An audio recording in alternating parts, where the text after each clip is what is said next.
जंगलमा तुलनात्मक रूपमा सबभन्दा कमजोर प्राणी मध्ये एक जातको प्राणी हो खरायो। किनभने खरायोलाई सबैले खाइदिन्छ। बाघले भेट्टाए बाघले, स्यालले भेट्टाए स्यालले, चितुवाले भेट्टाए चितुवाले र मान्छेले भेट्टाए मान्छेले। यसरी जहिले पनि आफू अरूको शिकार बनिरहनु पर्दा त्यो खरायोहरूको जमातमा नेगेटिभ विचार फुर्दो रहेछ। नेगेटिभ विचार के त भने, ओहो हामी त यो जंगलको सबभन्दा कमजोर प्राणी पो रहेछौं। Can you imagine it? हामी त यो जंगलको सबभन्दा कमजोर प्राणी पो रहेछौं, सबभन्दा निरीह। किन हामीलाई भगवानले निरीह बनाएको होला? यो विचार आउन साथ, आफू निरीह भएको विचार आउन साथ पीडा भयो, दर्द भयो। अनि यो पनि याद राख्नुस्, एउटा नेगेटिभ विचार आयो भने ऊ एक्लै आउँदैन। मिसफर्च्युन नेभर कम्स एलोन भनेर यहाँहरूले सुन्नु भएको होला। दुर्भाग्य कहिल्यै एक्लै आउँदैन। यो धेरै पुरानो भनाइ। दुर्भाग्य कहिल्यै एक्लै आउँदैन। ऊ आयो भने उसको सारा परिवार, शाखा, सन्तान, साइनोहरू सबै बोकेर आउँछ। र नेगेटिभ विचार पनि यस्तै हुन्छ। जब एउटा नेगेटिभ विचारले तपाईलाई हान्छ, त्यसले दायाँ बायाँ तल माथिका सबै नेगेटिभ विचारलाई गाँसेर ल्याउँछ। लहरो तान्दा पहरो गर्जियो भने जस्तै। यो खरायोको हालत पनि त्यस्तै, यी खरायोका हालत पनि त्यस्तै। गएर नेगेटिभ विचार सुरु गयो। नेगेटिभ विचार के त, हामी सबभन्दा खत्तम, यो धरतीकै, यो जंगलकै सबभन्दा खत्तम प्राणी, हामी सबभन्दा खत्तम प्राणी। उनीहरूले ठोकेरै भने सबै कन्भिन्स भयो, किनकि सबै खरायो हुन्। अब गर्ने के त? अब नेगेटिभ विचार हुनासाथ यो नेगेटिभ विचारले नेगेटिभ कर्मतिर प्रेरित गर्ने हो। याद राख्नुस्, विचार मात्र हुँदैन। विचार मात्रै भइदिएको भए, विचार आयो विचार जान्छ, यो ध्यान हो। ध्यानको एक चरण हो। तर जब विचार कर्ममा परिवर्तन हुन्छ, यो विनाशको प्रक्रिया। याद राख्नुस्, जब नेगेटिभ विचार, नकारात्मक विचार कर्ममा परिणत हुन्छ, यसले विनाशतिर डोर्याउँछ। अब गर्ने के? हामी सबभन्दा निरीह प्राणी, हाम्रो बाँच्नुको अर्थै छैन। किन छैन त भन्नाले, आज नभए भोलि, भोलि नभए पर्सि कसै न कसैले खाइदिन्छ हामीलाई। यो जंगलमा हामी बाँच्नुको अर्थै छैन। किनभने आज नभए भोलि, भोलि नभए पर्सि, बाघले नभए चितुवाले, चितुवाले नभए स्यालले, स्यालले नभए कुकुरले, कुकुर नभए हुँदारले, हुँदारले नभए ब्वाँसोले। नेगेटिभ विचार एक्लै आउँदैनन्। अनि यो नेगेटिभ विचारले नेगेटिभ कर्मतिर कसरी डोर्याउँछ हेर्नुस्। उनीहरूले निर्णय गरे, सबै बसे, मिटिङमा निर्णय के पारित भयो त भन्नाले, यसरी हामी कसैको शिकार भएर मर्नुभन्दा बरु हामी सामूहिक रूपमा आत्महत्या गरौँ। कसैबाट मारिनुभन्दा सामूहिक रूपमा आत्महत्या गरौँ। किनकि आत्मसम्मानका साथ मर्न त पाइयो। के अरूको शिकार बन्नु, के अपमानजनक बाँच्ने र अपमानजनक मृत्युभन्दा त सम्मानजनक मृत्यु राम्रो हो। हेर्नुहोस्, नेगेटिभ विचारले साइनो गाँस्दै यहाँसम्म पुर्याउँछ मान्छेलाई। यहाँ खरायोको कुरा छ। र यो खरायो पनि मान्छे हो। यहाँ पात्र खरायो बनाएको छ। हामी सबैलाई हुने त्यही हो, नेगेटिभ विचार आउँछ अनि त्यो विचारमा रमाउन थाल्छ मान्छे। कतिपय मान्छे नेगेटिभ विचारमा रमाउन रुचाउँछ अनि यो नेगेटिभ विचार धेरै गहिरो भयो भने त्यसले तपाईलाई एक्सनमा लगिदिन्छ, विनाश त्यहाँबाट सुरु। खरायोहरूले मिटिङ बसे, माइनिटिङ गरे, सबैले बकाइदा लेखेर हामी खरायो जाति यो जङ्गलमा बस्दैनौँ, हामी अपमानजनक बाँच्नुभन्दा सम्मानजनक चाहिँ मृत्यु ठुलो। किन इमेजिन, यो नेगेटिभ विचारका धेरै रूप हुन्छन् र यो विचार आउन साथ अब सबै आत्महत्याको लागि तयार भएर लागे। लिडिङ गर्ने त्यहाँ लिडर त थियो नै, किनकि सबभन्दा पहिला नेगेटिभ विचार गर्ने त्यही लिडर हो। अनि त्यो लिडरले आफ्नो नेगेटिभ विचार अरूलाई मजाले कन्भिन्स गरे, किनकि नेगेटिभ विचार जति कन्भिन्स गर्न सजिलो संसारमा अरू केही पनि हुँदैन। पोजिटिभ विचार कन्भिन्सै हुँदैन मान्छे, नेगेटिभ विचार बडा मजाले टिप्छ। र त्यो लिडरले आऊ म तिमीहरूलाई सुरक्षित आत्महत्या गराउँछु, हामीलाई कसैले डिस्टर्ब नगर्ने जङ्गलको छेउमा खोला छ, त्यहाँ बाघ भालु चितुवा जसले हामीलाई खान्छ त्यति साह्रो भेटिँदैन, हामी सम्मानजनक सुकुनका साथ मर्छौँ, हामी बडा प्रेमपूर्वक मर्छौँ, बडा आनन्ददायी ससम्मान मर्छौँ, आओ सबै होबा भनेर लागे। खोलाको किनारमा पुगे, मौसम जाडो महिना, पारिलो घाम, बडा सुन्दर वातावरण र प्रकृति सदा झैं तरुण अवस्थामा। खोलाको किनारमा हजारौंको संख्यामा भ्यागुताहरू साना ठुला भ्यागुताहरू घाम तापेर बसेका। खोलाको किनारमा कल्पना गर्नुस्, हजारौंको संख्यामा साना ठुला भ्यागुताहरू घाम तापेर बसेका पारिएको। जब हजारौंको संख्यामा यी खरायोहरू त्यहाँ गुट्टुटुटुटु पुगे, त्यसपछि त भ्यागुतोहरू डराए। ज्यान बचाउनको लागि सबै भ्यागुतो फुट हाम फालेर खोलामा छिरे। एउटै भ्यागुतो रह्यो। अनि यो देख्न साथ त्यो लिडर खरायो जसमा नेगेटिभ विचार सुरु गरेर ऊ नेगेटिभ विचारको लिडर बनेका थिए। किनकि अक्सर समाजमा एउटा मान्छेले नेगेटिभ विचार सुरु गरिहाल्छ र अरूलाई पट्टाइहाल्छ, कन्भिन्स गरिहाल्छ। त्यो कन्भिन्स भइसकेपछि फलोवर बन्छ। Can you imagine it? एउटा मान्छेले आफ्नो कमजोरीको कारण, आफ्नो बेवकुफीको कारण, आफ्नो अज्ञानताको कारण नेगेटिभ विचार फुराउँछ अनि त्यो नेगेटिभ विचारलाई उसले बाँड्छ, अरूलाई शेयरिङ गर्छ, सबै कन्भिन्स भएपछि ऊ लिडर बनिदिन्छ। Can you imagine? खरायोको हालत त्यही हो। सबैले पछ्याइसके, आत्महत्या गर्ने माइनिटिङ गरेर आएको हो, लेखेर आएको हो बकाइदा। तर उनले देखे एउटा नौलो नजारा, दृश्य। भ्यागुताहरू फुट हाम फाल्दै भागिरहेका थिए। ट्वाँ परेर लिडर खरायो, ट्वाँ परायो खरायो राज। हेर्दै रहे, पाक भाइ पाक।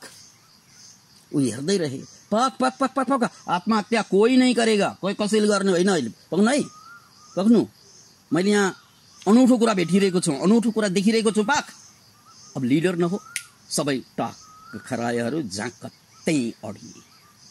बडो एटेन्टिभली, ध्यानपूर्वक के भन्छन् त। अब एक क्षणपछि लिडरले डिसिजन चेन्ज गर्छ। खरायोको लिडरले मर्नु हुँदैन, अब हामी सबैले विरोध गर्छ, किन नमर्ने, हामीलाई मर्ने भनेर यहाँ ल्याएर चाहिँ हुँदैन, हामी मर्छौँ भन्छ। होइन लिडरलाई हम्मे पर्छ। होइन मैले मर्नुपर्छ त किन भनेको हो त भने सबैले हामीलाई खाँदो रहेछ, यो त सत्य हो। यो देखेपछि मलाई नेगेटिभ विचार आयो, हामी त कमजोर रहेछौँ, हामी यसरी पीडित भएर बाँच्नुभन्दा सम्मानित भएर मर्छौँ भनेर तपाईहरुलाई कन्भिन्स गरेको हो, किनकि हामी सबभन्दा कमजोर छौँ भन्ने लागेको हो। तर यहाँ आइसकेपछि एउटा ज्ञान फुर्यो मलाई। के फुर्यो रे? ज्ञान फुर्यो, ज्ञान फुर्यो, ज्ञान फुर्यो। के ज्ञान? सबैले एक स्वरमा भने के ज्ञान? ज्ञान। के ज्ञान भने देखेनौ तिमीहरूले? हामी आउना साथ खोलाको किनारमा बसेका सबै भ्याउताहरू हामीदेखि भागेको होइन हो भन्छन्। हो हामीले आफूलाई सबभन्दा कमजोर जुन ठानेका थियौँ नि, हामीदेखि डराउने पनि हुँदो रहेछ नि त्यही जङ्गलमा। हामी भन्दा पनि खत्तम प्राणी हुँदो रहेछ, हामी भन्दा पनि निरीह प्राणी हुँदो रहेछ। हामी नै सबभन्दा निरीह ठानेर मर्न आएको, तर हामी भन्दा पनि खत्तम प्राणी रहेछ, तुच्छ चुत्थो रहेछ। त्यसकारण हामी मर्नुको अर्थै छैन। मर्ने भए यही भ्याउ त मरौँ। मर्ने त यिनीहरू पो पर्ने हो, किनकि हामी देखेर, हामी सबभन्दा चुट्ठा देखेर चुट्ठोको पनि चुट्ठो यी फुत्तीहरू, यिनीहरू मर्नु पर्ने होइन र? सबै सोच्नु पर्यो। हो त नि, हामी कहाँ कमजोर छौँ? अब फेरि आवाज आयो, लिडरले भनेको कुरा त सबैले मान्दा रहेछन्। आवाज आयो, हामी कहाँ कमजोर छौँ, हामी कहाँ कमजोर छौँ, हामी त भ्याग्दो भन्दा। अनि धेरैले भने कहाँ भ्याग्दो भन्दा मात्रै हो, अरू किराहरू पनि छन् हामीदेखि डराएर भाग्ने। अनि अब पोजिटिभ थिङ्किङ सुरु भयो। ऊ फल्ना भन्दा हामी बलियो छौँ, यो फल्ना भन्दा बलियो छौँ। ओहो,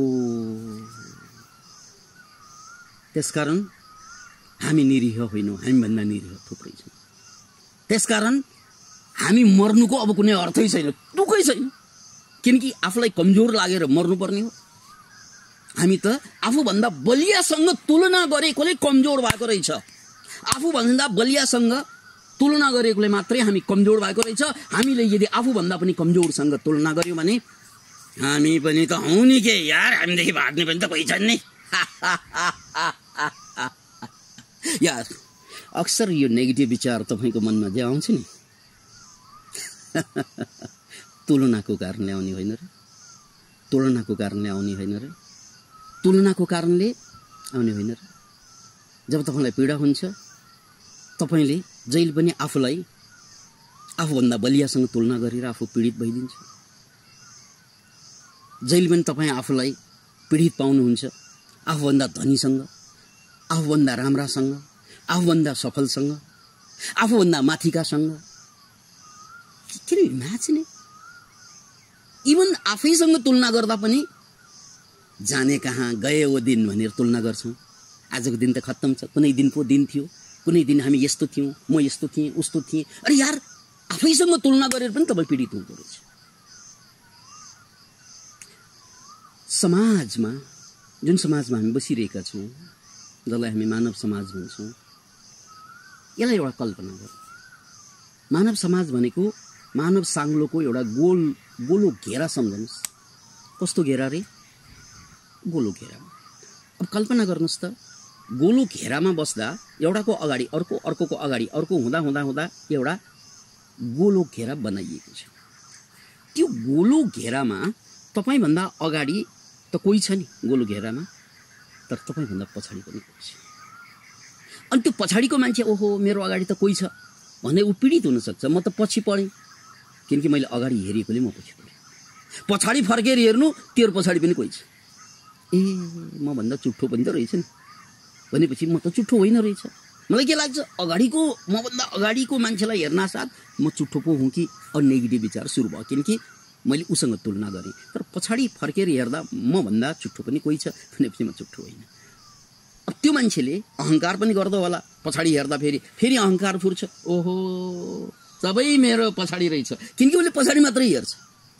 मेरो पछाडि लाइनै मेरो पछाडि छ, किनकि उसको दृष्टिकोण अहिले उसले पछाडि हेरिरहेको छ। उसलाई के लाग्छ, यहाँ त म मात्रै हो, अरू त कोही पनि छैन, किनकि सबैमा भन्दा पछाडि। यार सबै तँभन्दा पछाडि होइन, तैँले पछि हेरिएकोले सबैभन्दा पछाडि लागेको, सबै पछाडि लागेको। अगाडि फर्केर हेर, मेरो अगाडि त थुप्रै छन् यार। अब म कहाँ त? म अगाडि हुँ या म पछाडि हुँ? म अगाडि होइन, किन भन्नाले मेरो अगाडि धेरै छन् यो समाजमा। म पछाडि पनि होइन, किन भन्नाले मभन्दा पछाडि पनि धेरै छन्। यसलाई भनिन्छ ज्ञान, यसलाई भनिन्छ ज्ञान। समाजमा कोही मान्छे साह्रै धनी हुन्छ, तर ऊ साह्रै मूर्ख पनि हुनसक्छ। बुद्धिमा तपाईँले जित्नु होला। कोही मान्छे साह्रै बुद्धिमान छ, तर साह्रै गरिब होला। एउटा साइकल पनि अहिलेसम्म किन्न नसकेको बुद्धिमान, एउटा बाइक पनि नभएको। ज्ञानमा ऊ अगाडि छ, सबै कुरामा अगाडि देखिन्छ, तर धनमा छैन। कोही मान्छे साह्रै धनमा पनि अगाडि, बुद्धिमा पनि अगाडि, तर रूप कुरूप हुन सक्छ। अरे यार, यो समाज भनेको फेरि पनि एउटा गोलो घेरा न हो, जहाँ तपाईँको अगाडि पनि थुप्रै लड्का छन् र पछाडि पनि। अब तपाईँ अगाडि हेर्नु, एकोरो अगाडि हेर्नुहोस्, यही खरायोलाई जस्तै नेगेटिभ विचार आउँछ। पछाडि फर्केर हेर्नुहोस्, फेरि पछाडि मात्रै हेर्नुहोस्, पछाडि मात्रै हेर्नुहोस्, फेरि अहङ्कार जाग्छ। यार गधाहरू यिनीहरू चाहिँ मान्छे होइनन्, म पो मान्छे, किनकि म सबभन्दा अगाडि, म सबभन्दा अगाडि। हेरेन त पछाडि पछाडि पछाडि पछाडि बसिरहेका छन्, किनकि मैले उतै मात्रै हेरेको परिणामस्वरूप म अहङ्कारी हुन्छु। यसलाई भनिन्छ सुपिरियरिटी कम्प्लेक्स, अथवा यसलाई भनिन्छ सुपिरियरिटी कम्प्लेक्स। र मेरो अगाडि हेऱ्यो भने फेरि यसको उल्टो हुन्छ, इन्फिरियरिटी कम्प्लेक्स, जसलाई लघुताभास भनिन्छ। अहङ्कार जन्मियो, उच्चताभास, र धिक्कार जन्मियो, म केही होइन, यसलाई चाहिँ लघुताभास। के मान्छे लघुताभासको शिकार भइरहेको छ? नेगेटिभ विचार त्यसरी आउँछ। कि उच्चताभास, ओहो म सुपेरियर, म तिमीहरू भन्दा माथि, तिमीहरू भन्दा माथि, किनकि म यहाँ हेरिरहेपछि त्यस्तै हुन्छ। कोही यसरी हेरेर जिन्दगी बिताइरहेको छ समाजमा, ऊ अहङ्कारी भन्छ। कोही यसरी हेरेर अगाडि सबै अगाडि, म मात्रै पछाडि, म सबभन्दा पछाडि हिँडेको छु, मेरो अगाडि सबै, यसरी पीडित भइरहेका छन्। यहाँनिर प्यारलल थिङ्किङको आवश्यकता पर्छ, ल्याटरल थिङ्किङको आवश्यकता पर्छ, रिभर्स थिङ्किङको आवश्यकता पर्छ। यो ल्याटरल थिङ्किङ भनेको बहुपक्षबाट विचार गर्नु, हेर्नु। मैले अगाडि मात्रै हेरेँ भने एउटा दृश्य देखिन्छ, पछाडि मात्रै हेरेँ भने अर्को दृश्य देखिन्छ। मैले आफूलाई आफूभन्दा शक्तिशालीसँग, बलियोसँग, आफूभन्दा धनीसँग, आफूभन्दा बुद्धिमानसँग, आफूभन्दा भएकासँग तुलना गऱ्यौँ भने म जहिले पनि आत्महत्या गर्न खोज्ने खरायो जस्तो बन्छु। तर जब मैले आफूलाई तुलना आफूभन्दा घटियासँग, कमजोरसँग गर्छु, फेरि म बलियो भएको आभास हुन्छ। सत्य न म बलियो सत्य हुँ, न कोही बलियो छ यो संसारमा। यो संसारमा कोही पनि बलियो छैनन्, किनकि यो संसारमा कोही पनि कमजोर छैन। एउटा भनाइ पनि छ, एउटा भनाइ के छ? कमिलाले तपाईको खुट्टालाई मजाले टोक्न सक्छ, मजाले। कमिलाले तपाईको खुट्टालाई मजाले टोक्न सक्छ, तर तपाईले चाहँदैमा कमिलाको खुट्टालाई टोक्न सक्नु क्या? अरे यार, कमिला भन्दा टुच्चो रहेछ नि त। किन इमेजिन, हामीलाई लाग्छ कमिला त सानो छ, कमिलाले गर्न सक्ने काम हामीले गर्न सक्दैनौँ, र हामीले गर्न सक्ने काम कमिलाले गर्न सक्दैन। त्यसकारण न कमिला माथि न हामी, न कमिला तल न हामी। त्यसैले निष्फिक्री बाँच्नु, कोही भन्दा कोही माथि छैन, कोही भन्दा कोही तल पनि छैन। नाचेर बाँच्नु, गाएर बाँच्नु, पुग्ने कहीँ पनि होइन। यो गोल घेरामा जति कुदे पनि यो गोल घेरामा जति कुदे पनि तपाईभन्दा माथि पनि कोही हुन्छ, तल पनि कोही हुन्छ, नकुदे पनि त्यही हो फेरि। त्यसकारण तनाव लिएर बाँच्नु, टेन्सन लिएर बाँच्नु, चिन्ता लिएर बाँच्नु कुनै अर्थ छैन। किनकि तपाईले जति चिन्ता लिएर कुदे पनि, जति प्रगति गरे पनि पुग्ने कहीँ पनि होइन। किनकि तपाईभन्दा अगाडि जहिले पनि मान्छे हुनुहुन्छ।